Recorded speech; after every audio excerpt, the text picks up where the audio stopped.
Saudações a todas e todos. Este é o canal Pontos de Partida das Ideias e hoje eu estou aqui, evidentemente online, com o André Lemos.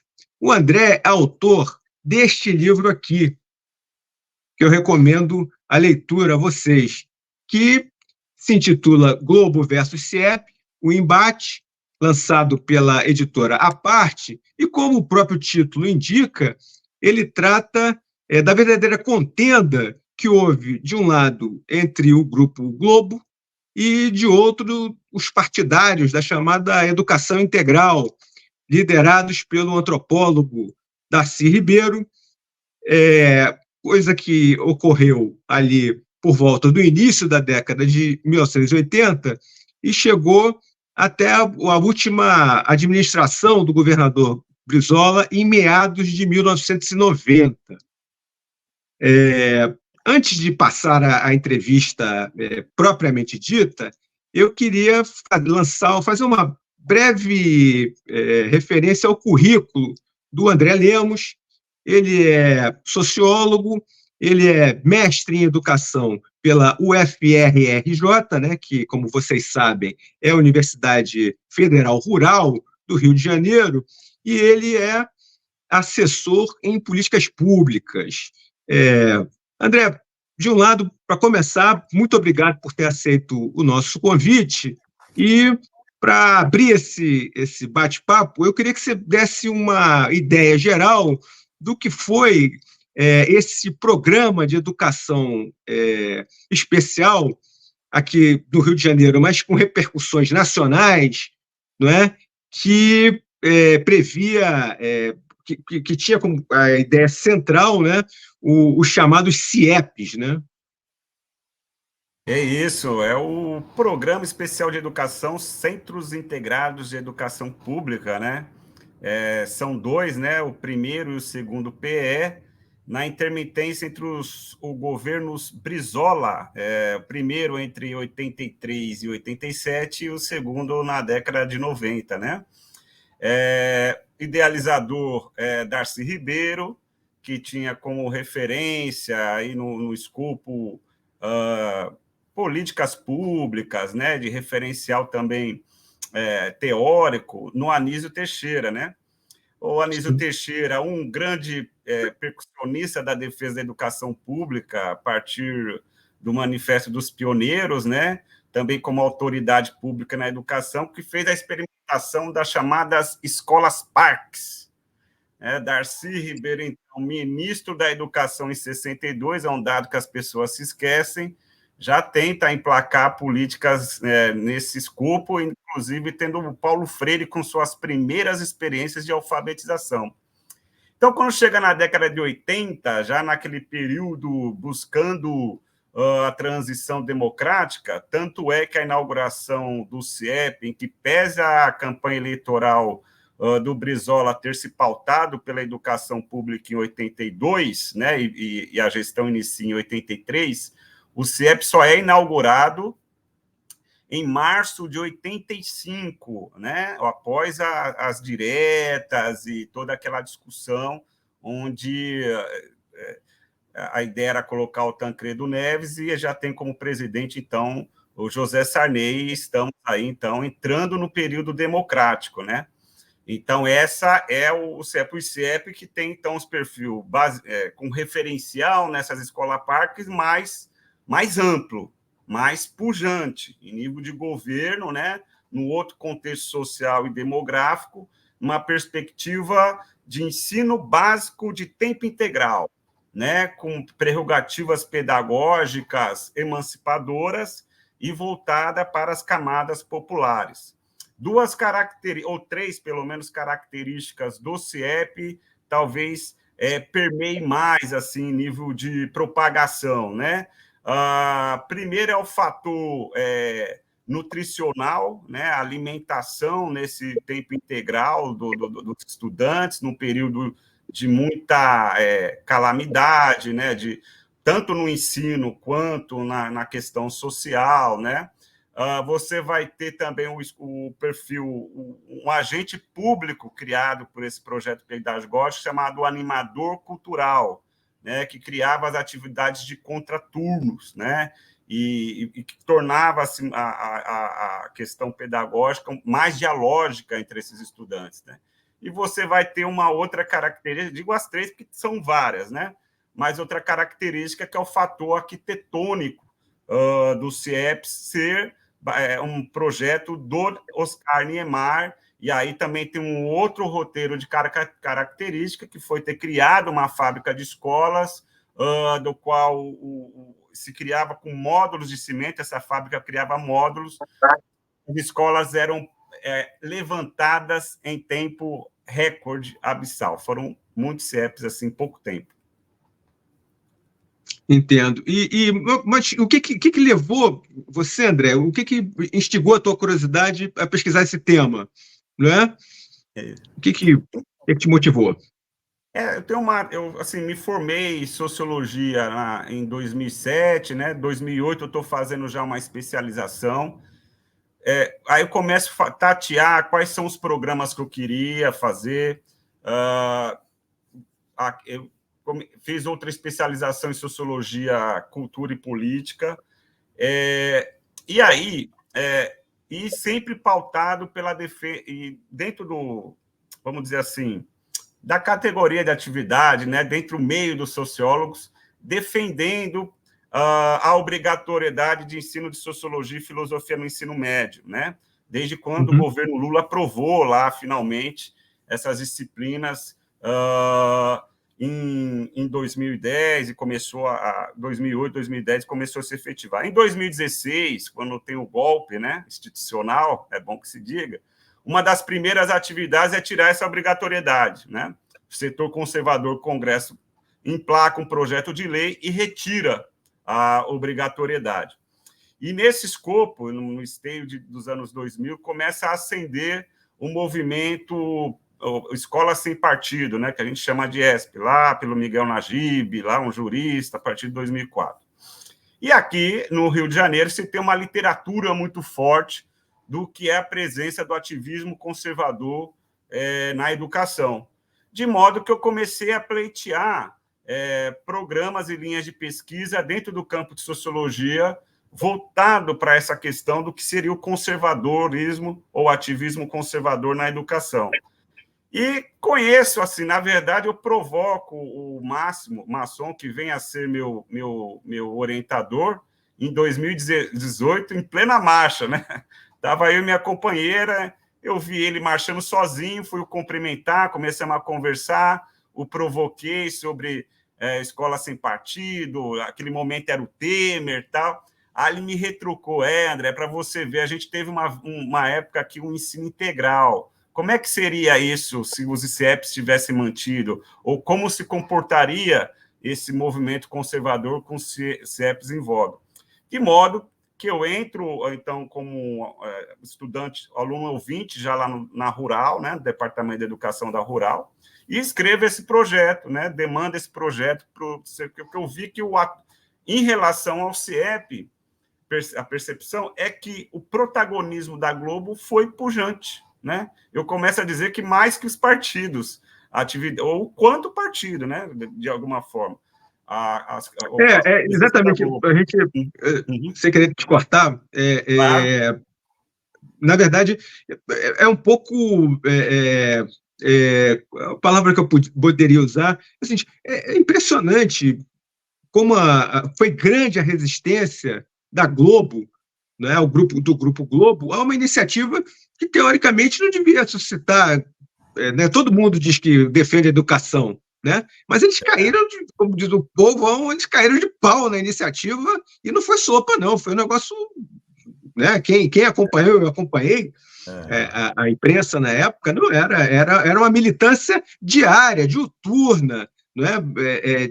Atacando, falando que o programa era caro, dizendo que era eleitoreiro, dizendo que só construiu CEPs à beira das estradas, não é? Impressionante isso. O que você atribui essa fúria toda do Grupo Globo? Então, tem uma coisa interessante para quem puder acessar o livro, que a gente faz uma discussão em termos de contextualização, que é colocar duas linhas paralelas, né? E 4 campos, né? A educação pública em relação à educação popular, né? E como a construção da LDB, o que a gente teve de experiências mais modernizantes da educação voltadas para a camada popular, e a Globo e a indústria cultural. Então, não vou entrar em muito detalhe, porque é muita informação, mas são coisas interessantes, como o papel do Darcy, que eu vou voltar a falar. O Darcy é ministro da Educação em 62, ele está aprovando o primeiro Plano Nacional de Educação, após um ano após a primeira LDB de fato, que foi aprovada em 61, né? E aprovando um orçamento federal de 12% para a educação, do governo federal. No mesmo ano, a Globo está recebendo um orçamento 10 vezes o valor do seu capital da empresa de publicidade norte-americana chamada Time Life. Ela só vai emplacar a emissora televisiva em 65. Então, só para fazer esse recorte, e aí em 82, 20 anos depois, né, a oposição da Globo já se transparece, já fica exposta no processo eleitoral, né? Quando ela participa daquele vexaminoso contagem de votos da empresa Proconsult, que tentou dar vitória eleitoral para o Moreira Franco, quando era do PSD ainda, né? Então, ali ela já colocou, e por outro lado, o Brizola emplacando já a defesa da educação popular pública, né? Porque até então era o Chagas Freitas, e o clientelismo na escola, na educação era exacerbada para além da precariedade, né? Então, em 82 já começa. E aí o que você tem cristalizado é realmente uma discussão de sociedade que está de fundo, o que se percebe, cristalizado em 1543 notícias, entre julho de 84, quando tem a primeira notícia do CIEP no Jornal o Globo, a 15 de março de 87, né? Então, assim, é mais que uma por dia. Em 86 mesmo, são 840 notícias dessas todas, mais que 2 por dia, e configura realmente, e aí é uma discussão que cabe um viés mais teórico, mas muito restrito a possibilidade, me parece muito restrito a possibilidade de uma intersecção entre educação pública de caráter popular e a indústria cultural ao qual a Globo e pleiteia o hegemonismo, né? Então, assim, existe uma discussão aí que envolve a categoria nossa de sistema político-econômico, o que a gente pensa de projeto de nação, tanto é que na década de 90 nós vamos ter um modelo avesso ao que prescrevia o modelo que busca investimento estatal para a educação, que é a década de 90, o período neoliberal, né? Então, acho que tem vários... Dentro desse escopo que eu falei, tem esses modos... Você fala nisso, né? Uma concepção gerencialista, né? Que você chama, né? De educação, não é isso? Isso, é uma concepção gerencialista que está voltado para o neoprodutivismo, né? É aquela sensação, Marcelo, que a gente vai para a escola para quê? Para aprender aplicativo para ser entregador, né? Como uma atividade fim, como uma atividade almejada, não é nem como uma atividade acessória. O que a gente vê na classe trabalhadora dependente desse modelo que está colocado aí, que é a uberização, né? É para isso que é a escola? Não, então acho que a gente tem que ter um modelo que impacte, né, nessa estrutura social e econômica, que não é o modelo vigente nesse momento. Não, certamente. Agora, o que eu acho mais curioso é porque a gente podia parar e pensar que era algo lógico diante da posição, como você diz, que é para lá de conservadora, é reacionária, né, às vezes, da Globo, não é? No sentido de combater uma ideia de educação integral, dá para entender. Agora, houve também uma certa incompreensão de setores da esquerda no período, né? E eu acho que você também trata disso no livro, eu pude ver, não é? Não, existiu muito fortemente, né? Tanto que e o movimento social, assim, muito sendo de utilização, né? Um objeto para as matérias da Globo. Você percebe que a Globo pleiteava alguns discursos para manter essa narrativa de superdimensionamento dos problemas que viria a ter o projeto CIEP, né? Então, uma caracterização muito forte que se coloca era a questão a ideia da crítica que parte dos movimentos sociais, ou pelo menos se apresenta como tal, né? Configura como tal em matérias, que é a ideia de que o CIEP se apresentava como um ensino paralelo, que já existia uma rede oficial, que o argumento do governo Brizola e Darcy é que essas escolas eram precárias, né? Muito precárias, e esse projeto surge como um projeto para as camadas populares, mas, porém, de forma mais estruturada, ainda não abrangia, né? Então, assim, e a crítica dos movimentos sociais, em alguns sentidos, acabam sendo um tanto, vamos dizer, intensas, né? Mesmo não resultando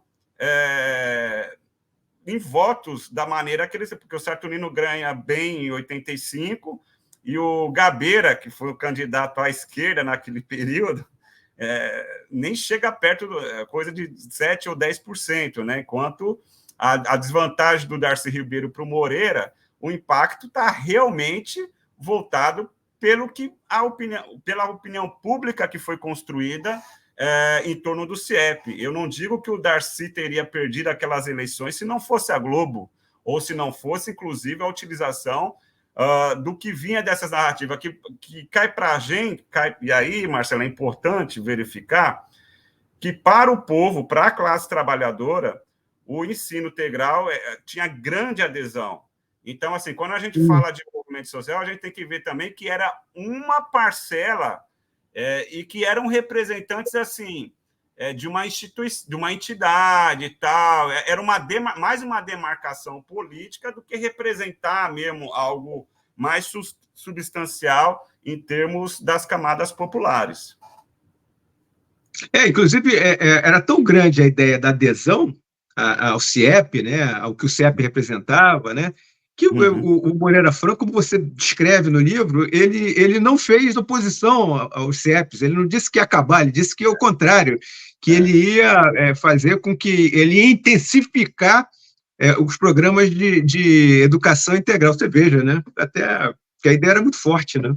Esse é um dado muito interessante, que eu acho que é um dos mais curiosos, e o que trouxe isso foi, de fato, a pesquisa documental, né? Que a gente acessou as matérias através do próprio acervo digital, que a gente acessa, né? Inclusive, qualquer um que for ver a matéria e quiser lá comprovar se é aquilo mesmo, pode ir lá tirar sua dúvida.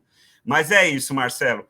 Em 85, você tem umas eleições que você tem o Saturnino Braga, né, já no PDT, indicado para a prefeitura pelo governo Brizola, e você tem um leque de opositores à direita e um só à esquerda, que era o Marcelo Cerqueira. Marcelo Cerqueira era oposição, mas não criticava o CIEP.